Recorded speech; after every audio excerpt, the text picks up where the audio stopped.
بسم اللہ الرحمن الرحیم۔ السلام علیکم ناظرین، آج کی ویڈیو میں ہم آپ کو بتائیں گے پیغمبر خدا حضرت صالح علیہ السلام کے بارے میں۔ حضرت صالح علیہ السلام کا شجرہ نسب کچھ یوں ہے: صالح بن آصف بن کاشے بن اردم بن سمود بن جیشر بن ارم بن سام بن نوح علیہ السلام۔ حضرت صالح علیہ السلام کی قوم کو قوم سمود کہا جاتا ہے۔ قوم سمود کا نام ان کے بزرگ سمود بن جیشر کی طرف منسوب ہے۔ قوم سمود عرب کے مغربی و شمالی علاقوں میں آباد تھی۔ ان کے دارالحکومت کا نام الحجر تھا، جس کا موجودہ نام مدائن صالح ہے، جو حجاز سے شام کو جانے والے قدیم راستے پر واقع ہے۔ قوم سمود اپنے زمانے کی تہذیب یافتہ قوم تھی۔ وہ میدانوں میں قلعے اور محلات تعمیر کرتے تھے اور پہاڑوں کو تراش کر عالی شان محلات بناتے تھے۔ چنانچہ مدائن صالح میں آج تک ان عمارتوں کے آثار نمایاں طور پر موجود ہیں۔ بعض روایات کے مطابق رسول کریم صلی اللہ علیہ وآلہ وسلم غزوہ تبوک کو جاتے ہوئے اس علاقے سے گزرے تو آپ صلی اللہ علیہ وآلہ وسلم نے اس کنویں کی نشاندہی فرمائی جس سے ناقہ صالح یعنی حضرت صالح علیہ السلام کی اونٹنی پانی پیتی تھی، اور فج ناقہ نامی وہ درہ بھی دکھایا جہاں سے بعض روایات کے مطابق اونٹنی نکلی تھی۔ حضرت صالح علیہ السلام کی قوم کے لوگ مشرک تھے۔ وہ لکڑی اور پتھر کی مورتیوں کو خدا مانتے تھے، ان مورتیوں کی پوجا کرتے اور ان کے سامنے سر جھکاتے تھے۔ وہ ان کو سجدہ کرتے اور ان سے دعائیں مانگتے تھے۔ جھوٹ بولنا، چوری کرنا، ایک دوسرے کو قتل کر دینا ان کا روز کا کام تھا۔ عورتیں بے حیا تھیں، ان کے دلوں میں نہ خدا کا ڈر تھا نہ خدا کا خیال تھا۔ جو آدمی طاقت والا ہوتا وہ اسی پر جان دیتی تھیں۔ یہ سب باتیں اللہ تعالیٰ کو پسند نہیں ہیں۔ یہ سب برائیاں ان میں اس وجہ سے تھیں کہ جب انسان کے دل میں خدا کا خیال اور قیامت کا ڈر موجود نہ ہو تو انسان نہیں رہتا بلکہ شیطان بن جاتا ہے۔ سو وہ سب لوگ بھی انسان سے شیطان بن گئے تھے۔ مگر انہی شیطانوں کے درمیان ایک بزرگ ایسے تھے جو ہر برائی سے نفرت کرتے تھے۔ ان لوگوں کا کوئی برا طریقہ ان کو پسند نہیں تھا۔ وہ خود اتنے اچھے آدمی تھے کہ لوگ ان پر بھروسہ کرتے تھے، اور جو لوگ خود اچھے نہیں تھے وہ بھی ان کو اچھا سمجھتے تھے۔ اور یہ بزرگ کوئی اور نہیں بلکہ پیغمبر خدا حضرت صالح علیہ السلام تھے۔ حضرت صالح علیہ السلام اپنی قوم کے درمیان تنہا آدمی تھے جو خدا کو مانتے تھے۔ اسی لیے وہ اکثر اپنی قوم کے لوگوں کو سمجھاتے تھے، آپس میں لڑائی جھگڑا نہ کرو، ایک دوسرے کو دھوکہ فریب نہ دو اور ایک دوسرے سے جھوٹ نہ بولو۔ مگر لوگ تھے کہ کسی برائی سے باز نہیں آتے تھے۔ ایک دن حضرت صالح علیہ السلام نے اپنے خدا سے دعا کی: اے میرے پروردگار، آپ نے ان لوگوں کو کیسی کیسی نعمتیں عطا کی ہیں، کتنا مال دیا اور کیسی خوشحالی دی ہے، مگر افسوس یہ لوگ سخت نافرمان ہیں۔ اے میرے اللہ، ان لوگوں کو چاہیے تھا کہ یہ آپ کا شکر ادا کرتے، مگر یہ لوگ تو لکڑی، مٹی اور پتھر کی مورتیوں کا شکر ادا کرتے ہیں۔ اے میرے خدا، ان لوگوں کی حالت کیسے سدھر سکتی ہے؟ یہ لوگ اپنے برے کاموں سے کیوں کر باز آ سکتے ہیں؟ ان لوگوں کے دل کیسے پھر سکتے ہیں؟ اپنی قوم اور قبیلے سے دور ایک سنسان جگہ پر حضرت صالح علیہ السلام اپنے پروردگار سے دعا کر رہے تھے۔ اتنے میں اللہ تعالیٰ کی طرف سے حضرت جبرائیل علیہ السلام تشریف لائے اور حضرت صالح علیہ السلام کو اللہ تعالیٰ کا پیغام پہنچایا: اے صالح علیہ السلام، آج سے میں نے تجھے اپنا پیغمبر بنایا، جاؤ اور ان لوگوں کو سیدھے راستے کی طرف بلاؤ۔ پہلے تو حضرت صالح علیہ السلام یہ سوچ کر گھبرائے کہ ان کے کندھوں پر ایک بھاری بوجھ آ پڑا ہے، مگر پھر انہوں نے سوچا جتنی بڑی ذمہ داری ہے اس سے زیادہ بڑی ذات اللہ کی ہے جو میری مددگار ہے۔ یہ سوچ کر حضرت صالح علیہ السلام دل ہی دل میں بہت خوش ہوئے۔ انہوں نے فیصلہ کیا کہ وہ اس قوم کو اللہ کے راستے کی طرف بلائیں گے، لوگوں کو برے کاموں سے منع کریں گے اور انہیں سمجھائیں گے کہ وہ مورتیوں کی پوجا کرنا چھوڑ دیں، ایک اللہ کی بندگی کریں اور سب لوگ اسی سے مرادیں مانگیں۔ حضرت صالح علیہ السلام نے سب سے پہلے اپنے گھر کے لوگوں کو بتایا: اللہ تعالیٰ نے مجھے اپنا پیغمبر بنایا ہے اور حکم دیا ہے کہ اس قوم کو اس کا پیغام سناؤں۔ پھر وہ اپنی قوم کے لوگوں کے پاس گئے اور ان سے کہا: اے میری قوم کے لوگوں، اللہ تعالیٰ نے مجھے اپنا نبی بنایا ہے اس نے مجھے حکم دیا ہے کہ میں تمہیں اس کا پیغام سناؤں۔ اے میری قوم کے لوگو سنو، اللہ میرا اور تمہارا پیدا کرنے والا ہے، وہ ایک ہے، وہی ہم سب کو روزی دیتا ہے۔ اس نے تمہیں صحت کے ساتھ طرح طرح کی نعمتیں دی ہیں، تمہیں چاہیے کہ اس کا شکر ادا کرو، اس کی بندگی کرو اور اسی کے آگے سجدہ کرو۔ اے میری قوم کے لوگو، شیطان ہمارا بہت بڑا دشمن ہے، اس نے تمہیں بہکا دیا ہے۔ دیکھو تم اللہ کی بندگی کرنے کی بجائے بتوں کی پوجا کرنے لگے ہو۔ سنو، یہ بت جن کو تم اپنے ہاتھوں سے بناتے ہو تمہارے کسی کام کے نہیں ہیں، یہ بے جان ہیں اور خود تمہارے ہاتھوں کے بنائے ہوئے ہیں۔ اے میری قوم کے لوگو، تم ان بتوں کی پوجا چھوڑ دو، اللہ کا حکم مانو اور اسی کو سجدہ کرو، اسی کے آگے جھکو اور اسی سے اپنی مرادیں مانگو۔ اے میری قوم کے لوگو، اگر تم نے اللہ کا حکم نہیں مانا اور بتوں کی پوجا کرتے رہے تو پھر وہ برائیاں بھی تم سے نہیں چھوٹ سکتی جن میں تم مبتلا ہو۔ اے میری قوم، جھوٹ بولنا، چوری کرنا، دوسروں کا مال کھانا اور اپنے سے کمزور لوگوں پر ظلم کرنا سبھی گناہ کی باتیں ہیں۔ تمہاری یہ بری بری باتیں اللہ تعالیٰ کو پسند نہیں ہیں۔ اگر تم ان باتوں سے باز نہیں آئے تو مجھے ڈر ہے کہ تم پر اللہ تعالیٰ کا غضب نازل ہوگا۔ اگر اللہ تعالیٰ کا غضب نازل ہوا تو کوئی تم کو اس سے بچانے والا نہیں ہوگا۔ ان لوگوں میں سے ایک نے پوچھا، اللہ تعالیٰ کا غضب کیا ہے؟ حضرت صالح علیہ السلام نے جواب دیا، یہ جو تم کو طرح طرح کی نعمتیں حاصل ہیں تم سے چھن جائیں گی، جو تم خوشحالی کی زندگی گزارتے ہو تم سے رخصت ہو جائے گی، نہیں معلوم کہ ایسے وقت میں تمہارا کیا حال ہوگا۔ حضرت صالح علیہ السلام کی باتوں کو لوگوں نے غور سے سنا، مگر انہوں نے ان کی باتوں پر کوئی دھیان نہیں دیا۔ انہوں نے ان باتوں کو ایک کان سے سنا، دوسرے سے اڑا دیا۔ ایسے لوگ ہر زمانے میں اور ہر جگہ پائے جاتے ہیں۔ وہ جن کاموں کے عادی ہوتے ہیں ان کے خلاف کوئی نئی بات سن لیں تو سنتے ہی غصے میں آ جاتے ہیں۔ حضرت صالح علیہ السلام کی قوم کے لوگ جن برے کاموں کے عادی تھے ان کے خلاف باتیں سن کر جٹ بگڑ گئے اور کہنے لگے، اے صالح علیہ السلام، ہمارا خیال تو یہ تھا کہ تم بڑے سمجھدار انسان ہو، مگر اب تمہاری باتیں سن کر اندازہ ہوا ہے کہ تم دیوانے ہو گئے ہو، کیونکہ تمہاری یہ ساری باتیں بڑی بے تکی اور بے ڈھنگی ہیں۔ بھائی، جن بتوں کو ہمارے باپ دادا پوجتے رہے ہم بھی انہی کو پوجتے ہیں، مگر تم ہو کہ ہمارے ان معبودوں کو برا بھلا کہنے لگے ہو۔ قوم کے کچھ مالدار لوگوں نے کہا، اے صالح علیہ السلام، یہ تو بتاؤ کہ کیا تم ہم سے بڑھ کر سمجھدار ہو؟ ہمارے درمیان تو ایسے سردار لوگ ہیں جو تم سے کہیں زیادہ سمجھدار ہیں، ان کے پاس دولت بھی زیادہ ہے اور ان کا قبیلہ بھی بڑا ہے۔ اگر اللہ تعالیٰ کسی کو نبی بنانے والے ہی تھے تو یہ لوگ اس کے تم سے کہیں زیادہ حقدار تھے۔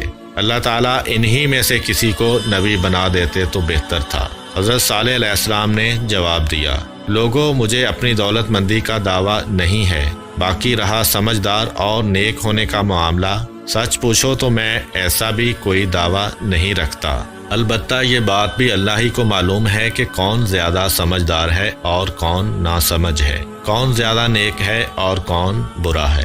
لوگوں، میں تو کوئی دعویٰ اپنی طرف سے نہیں کرتا، اللہ تعالیٰ نے مجھے نبی بنایا ہے اور اسی نے حکم دیا ہے کہ میں تمہیں اس کا پیغام سناؤں۔ سچ تو یہ ہے کہ اللہ ہی کو اس بات کا بھی اختیار ہے کہ وہ جس کو چاہے نبی بنائے۔ اس نے مجھے جو حکم دیا ہے میں اس پر عمل کر رہا ہوں۔ اب یہ تمہارا کام ہے کہ تم میری بات مان لو کہ جس میں تمہاری ہی بلائی ہے، اگر نہ چاہو تو نہ مانو، مگر اس میں تمہاری کوئی بلائی نہیں۔ قوم کے لوگوں نے کہا، اے صالح علیہ السلام، ہم تمہاری بات ماننے کو تیار نہیں ہیں، تم اصل میں ہم پر سرداری کرنا چاہتے ہو اور ہمیں دھوکہ دینے کے لیے یہ دعویٰ لے کر آئے ہو کہ اللہ تعالیٰ نے تمہیں اپنا نبی بنایا ہے۔ نہ ہم تم کو اپنا سردار بنانے کو تیار ہیں اور نہ تمہیں اپنا نبی ماننے کو تیار ہیں۔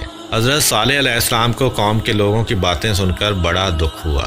انہوں نے پھر بھی ہمت نہ ہاری اور ان کے جواب میں کہا، اے میری قوم کے لوگوں، تم بڑے ناسمجھ ہو، بھلا میں تم سے کب کچھ مانگتا ہوں؟ نہ مجھے مال و خزانہ چاہیے، نہ مجھے سرداری چاہیے، مجھے اس بات کی بھی خواہش نہیں کہ میں تم پر اپنا حکم چلاؤں۔ میں تو اپنے آپ کو تمہارا خدمت گزار جانتا ہوں اور تمہاری وہ خدمت بجا لانا چاہتا ہوں جس کا حکم مجھے اللہ تعالیٰ نے دیا ہے۔ سنو، مجھے ٹھیک ٹھیک پہچاننے کی کوشش کرو، میں تم سے کوئی لالچ نہیں رکھتا، میں تمہاری بھلائی چاہتا ہوں اور اپنے رب سے دعا کرتا ہوں کہ وہ تمہیں صحیح راستے پر چلنے کی توفیق دے تاکہ تم دنیا اور آخرت میں سرخرو ہو جاؤ۔ حضرت صالح علیہ السلام کی باتیں سن کر تھوڑے سے لوگ ان پر ایمان لے آئے، مگر بڑے بڑے سردار ان کے بالکل خلاف ہو گئے۔ پھر بھی حضرت صالح علیہ السلام نا امید نہ ہوئے اور انہوں نے اپنا کام جاری رکھا۔ وہ بڑے خلوص اور محبت کے ساتھ لوگوں کو سمجھاتے رہے، مگر جتنا انہوں نے سمجھایا قوم کے بڑے بڑے سردار اتنے ہی ان کے دشمن ہو گئے۔ آخرکار انہوں نے حضرت صالح علیہ السلام سے کہا، اے صالح علیہ السلام، اگر تم واقعی اللہ کے نبی ہو تو اس کی کوئی نشانی دکھاؤ۔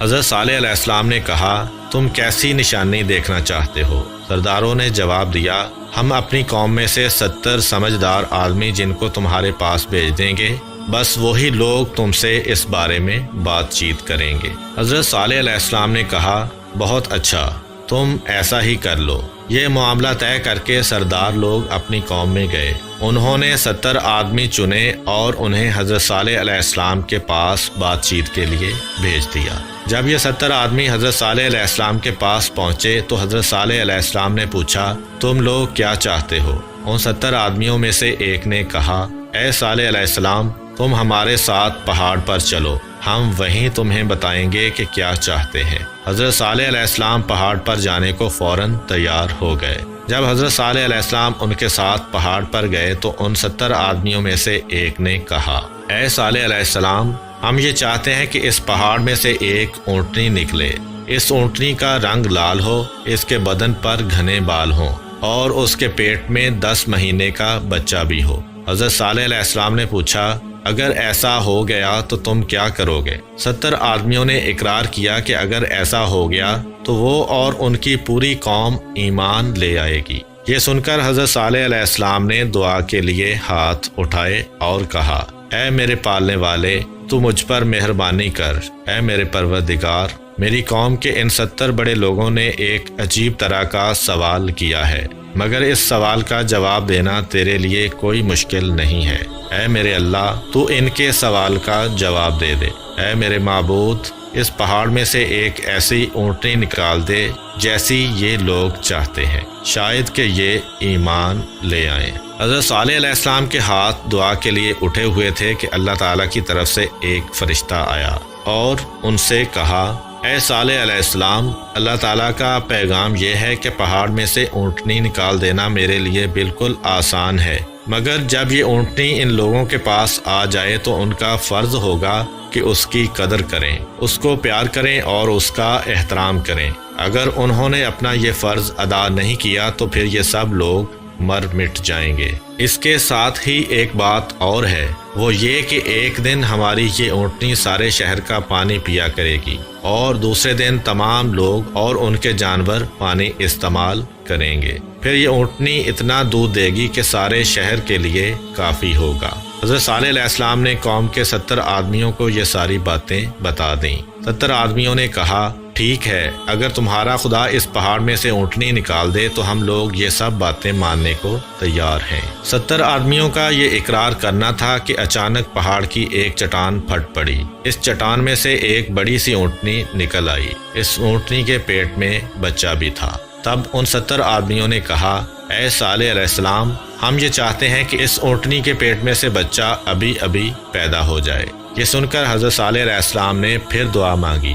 حضرت صالح علیہ السلام کی یہ دعا بھی قبول ہوئی اور اونٹنی نے اسی وقت بچہ دے دیا۔ یہ دیکھ کر وہ 70 آدمی خدا پر ایمان لے آئے۔ پھر ان 70 آدمیوں کو دیکھ کر دوسرے بہت سے لوگ بھی ایمان لے آئے۔ پھر سب لوگ حضرت صالح علیہ السلام کے ساتھ ہو گئے۔ یہ حالت دیکھ کر قوم کے بڑے بڑے سرداروں کو پریشانی ہونے لگی۔ انہوں نے سوچا کہ سب لوگ تو حضرت صالح علیہ السلام کی بات ماننے لگے ہیں، اب ان کی سرداری کس پر چلے گی؟ یہ سوچ کر انہوں نے لوگوں کو بہکانا شروع کر دیا اور حضرت صالح علیہ السلام کے خلاف باتیں کرنے لگے۔ جب انہوں نے دیکھا کہ اس طرح کام نہیں چلتا تو انہوں نے حضرت صالح علیہ السلام کی اونٹنی کو مروا دینے کا پروگرام بنا لیا۔ قوم کے ان سرداروں نے کچھ نوجوانوں کو دولت کا لالچ دیا۔ ان سے کہا کہ اگر وہ اونٹنی کو مار ڈالیں تو پھر جتنی دولت مانگیں گے ان کو دی جائے گی۔ روایت میں ملتا ہے کہ ان نوجوانوں کے سرغنہ کا نام کیدار تھا۔ چنانچہ اس کے بعد ان نوجوانوں نے حضرت صالح علیہ السلام کی اونٹنی کو تنگ کرنا شروع کر دیا۔ جب انہوں نے دیکھا کہ اونٹنی کو تنگ کرنے سے کچھ نہیں بگڑتا تو پھر اسے جان سے مار ڈالنے کا ارادہ کر لیا، مگر اس کے لیے وہ موقع کی تاک میں لگے رہے۔ ایک دن حضرت صالح علیہ السلام کی اونٹنی کے پانی پینے کی باری تھی۔ اس دن قوم کے جانور بند رہنے چاہیے تھے، مگر کچھ لوگوں نے اپنے جانور بھی کھول دیے۔ یہ وہی لوگ تھے جن کی نیت خراب تھی۔ ایک طرف سے ان کے جانور میدان میں پہنچے، دوسری طرف سے حضرت صالح علیہ السلام کی اونٹنی نکلی۔ ان جانوروں نے اب تک اس قد و قامت کی اونٹنی نہیں دیکھی تھی۔ سارے جانور میدان چھوڑ کر بھاگ نکلے۔ اب دشمنوں کو بڑا طیش آیا اور اونٹنی کو مار ڈالنے کا ایک بہانہ بھی مل گیا۔ پھر بھی اس دن کوئی واقعہ نہیں ہوا۔ قوم کے سرداروں نے لالچی جوانوں کو پھر بہکایا اور انہیں غیرت دلائی۔ اس کے ساتھ ہی لالچ بھی دیا تاکہ وہ کسی نہ کسی طرح اونٹنی کو مار ڈالیں۔ ایک دن حضرت صالح علیہ السلام کی اونٹنی گھاس چر رہی تھی۔ اس وقت وہ نوجوان وہاں پہنچے اور ایک درخت کی آڑ میں چھپ کر بیٹھ گئے۔ ان نوجوانوں میں سے ایک کے ہاتھ میں نیزہ، دوسرے کے ہاتھ میں تیر کمان اور تیسرے کے ہاتھ میں تلوار تھی۔ تیر کمان والے نوجوان نے ایک تیر پھینک دیا۔ یہ تیر حضرت صالح علیہ السلام کی اونٹنی کی ٹانگ میں لگا۔ دوسرا آدمی دوڑ کر پہنچا اور اس نے اپنا نیزہ اونٹنی کی ران میں مارا اور نیزے کے زخم سے اونٹنی زمین پر گر گئی۔ تیسرے آدمی نے دوڑ کر اونٹنی کے سینے پر تلوار چلا دی۔ یہ تینوں وار بھرپور تھے۔ ان سے اونٹنی اپنے خون میں نہا گئی۔ ظالموں نے اس پر بس نہیں کیا بلکہ اونٹنی کی ٹانگیں بھی کاٹ دیں۔ وہ یہ کارروائی کرنے کے بعد وہاں سے بھاگ گئے۔ حضرت صالح علیہ السلام کو جلد ہی کسی نے بتایا، اے صالح علیہ السلام، تمہاری اونٹنی کو کسی نے مار ڈالا ہے۔ یہ سن کر حضرت صالح علیہ السلام میدان کی طرف گئے۔ وہاں انہوں نے اپنی آنکھوں دیکھ لیا کہ ان کی اونٹنی خون میں لت پت ہے اور اس کی سانس ختم ہو گئی ہے۔ اس کی ٹانگیں کٹی ہوئی ہیں اور اس کی ران اور سینہ چھدا ہوا ہے۔ حضرت صالح علیہ السلام کافی دیر تک کھڑے اپنی اونٹنی کو دیکھتے رہے، پھر بڑے دکھی دل کے ساتھ آہستہ آہستہ اپنے گھر کی طرف روانہ ہوئے۔ راستے میں ان کو وہ لالچی نوجوان ملے۔ انہوں نے حضرت صالح علیہ السلام سے کہا، اے صالح علیہ السلام، ہم نے تمہاری اونٹنی کو مار ڈالا ہے، مگر تم تو کہتے تھے کہ کوئی آدمی اس اونٹنی کو نہ مارے ورنہ اللہ کا عذاب نازل ہوگا، پھر کہاں گیا وہ عذاب؟ حضرت صالح علیہ السلام نے جواب دیا، اتنی جلدی؟ لوگوں نے مذاق اڑایا، اچھا تو دیر سے عذاب آئے گا؟ حضرت صالح علیہ السلام نے جواب دیا، بس 3 دن۔ کیا ہوگا 3 دن میں؟ ظالموں، ہم نے تمہیں کتنا سمجھایا کہ ہوش کے ناخن لو، یہ اللہ کی اونٹنی ہے، کوئی کھیل تماشا نہیں ہے، مگر تم پر میری باتوں کا کوئی اثر نہیں ہوا۔ اب اللہ کا وعدہ پورا ہو کر رہے گا اور اسے کوئی روک نہیں سکتا۔ بے شک 3 دن میں تمہارا نام و نشان مٹ جائے گا۔ لوگوں نے اب بھی حضرت صالح علیہ السلام کی باتوں کا مذاق ہی اڑایا۔ ادھر حضرت صالح علیہ السلام اپنی بات کر کے چل دیے۔ کسی نے کہا، صالح علیہ السلام پہلے بھی دیوانہ تھا، اب بھی دیوانہ ہے۔ کسی نے کہا، جھوٹ موٹ کی باتیں بناتا ہے۔ کسی نے کہا، مزہ تو تب آئے گا جب 3 دن گزر جائیں گے اور اس کے خدا کی طرف سے کوئی عذاب نہیں آئے گا۔ آخرکار 1 دن گزر گیا اور لوگوں نے دیکھا کہ ان پر کوئی عذاب نہیں آیا۔ اس وجہ سے وہ اور بھی ڈھیٹ ہو گئے۔ انہوں نے آپس میں بات کر لی کہ وہ حضرت صالح علیہ السلام کو بھی شہید کر دیں گے۔ دوسرا دن بھی گزر گیا اور کوئی عذاب نازل نہیں ہوا۔ ظالموں نے سوچا، سچ مچ حضرت صالح علیہ السلام کی بات غلط ہے، مگر آخرکار تیسرا دن ان کی ہلاکت کا سامان لے کر آ پہنچا۔ دن کا وقت اچانک رات کا وقت بن گیا تھا۔ صبح کا وقت تھا اور بس سورج نکلا ہی تھا کہ یوں سمجھو وہ غائب ہو گیا۔ پھر چاروں طرف اندھیرا ہی اندھیرا چھا گیا۔ یہ اندھیرا اور گہرا ہوتا چلا گیا۔ کچھ پتہ نہیں چلتا تھا کہ آسمان کے بادل زیادہ سیاہ ہیں یا زمین پر پھیلا ہوا اندھیرا زیادہ سیاہ ہے۔ اچانک چاروں طرف لوگوں کی چیخ و پکار شروع ہو گئی اور جو آدمی جہاں تھا وہ وہیں رہ گیا۔ پھر اس زور سے بادل گرجنے لگے کہ کانوں کے پردے پھٹ گئے۔ بجلی کی کڑک چمک اور طوفان کا زور ایسا تھا کہ اندھیرے میں بھاگتے ہوئے آدمی اور جانور ایک دوسرے سے ٹکرا کر مرنے لگے۔ اس طوفان سے کوئی آدمی، کوئی جانور، کوئی مکان اور کوئی درخت سلامت نہیں رہا، اور جو کچھ بھی تھا وہ تباہ ہو کر رہ گیا۔ جبکہ اللہ تعالیٰ نے حضرت صالح علیہ السلام اور ان کے ماننے والوں کو محفوظ رکھا۔ شاید اللہ تعالیٰ نے حضرت صالح علیہ السلام کے ذہن میں یہ بات ڈال دی تھی، اور حضرت صالح علیہ السلام اپنے چند ساتھیوں سمیت عذاب آنے سے پہلے ہی کہیں چلے گئے تھے۔ پھر جب عذاب آ چکا اور طوفان تھم گیا تو وہ واپس لوٹے۔ انہوں نے اس پوری بستی پر حسرت بھری نگاہ ڈالی جو ان کی آنکھوں کے سامنے تباہ ہوئی پڑی تھی۔ تب انہوں نے کہا، اے لوگو، میں نے تمہیں بار بار سمجھایا اور بار بار خدا کے غضب سے ڈرایا، مگر تم نے کوئی خیال نہ کیا اور میری بات نہ مانی۔ افسوس، تمہارے کرتوتوں نے آخر کار تمہیں تباہ کر کے رکھ دیا۔ اے کاش تم میری بات مانتے، اے کاش تم بتوں کی پوجا سے باز آتے، اور اے کاش تم ایک خدا کی بندگی اختیار کر لیتے۔ یہ کہہ کر حضرت صالح علیہ السلام اپنے ساتھیوں کو لے کر وہاں سے کسی دوسری جگہ چلے گئے۔ امید کرتا ہوں کہ آپ کو آج کی ویڈیو پسند آئی ہوگی۔ اگر آپ کو ہماری ویڈیو پسند آئی ہے تو ویڈیو کو لائک کریں اور دوسروں کے ساتھ شیئر بھی ضرور کریں۔ مزید اس طرح کی اسلامک ویڈیوز دیکھنے کے لیے سبسکرائب کریں ہمارا چینل GS اسلامک، اور ساتھ والے بیل آئیکن کو بھی پریس کر دیں تاکہ جب بھی ہم کوئی نئی ویڈیو اپلوڈ کریں تو آپ کو اس کا نوٹیفیکیشن مل سکے۔ ملتے ہیں اسی طرح کی ایک اور نئی ویڈیو کے ساتھ، تب تک کے لیے اجازت دیجیے۔ اللہ حافظ۔